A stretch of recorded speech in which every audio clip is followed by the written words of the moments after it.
Hindi pa tungkol sa anumang bansa ang isasagawang trilateral summit ng US, Japan at Pilipinas ngayong buwan. Ito ang nilinaw ng Department of Foreign Affairs.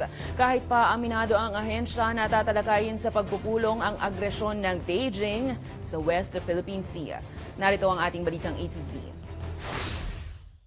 Biyahing Amerika ang Pangulong Ferdinand Bongbong Marcos Jr. sa susunod na linggo upang makapulong sina US President Joe Biden at Japanese Prime Minister Fumio Kishida para sa kauna-unahang trilateral summit ng tatlong bansa sa April 11, Washington, D.C.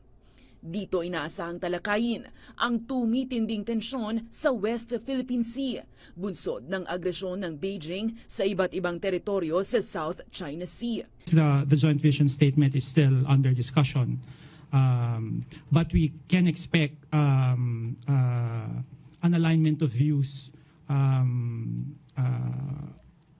among the three countries on the recent incidents in the West Philippine Sea. Of course, we will continue to call on peace and stability. Pero paglilinaw ng Department of Foreign Affairs, hindi nakatuon ang makasaysayang summit sa anumang bansa.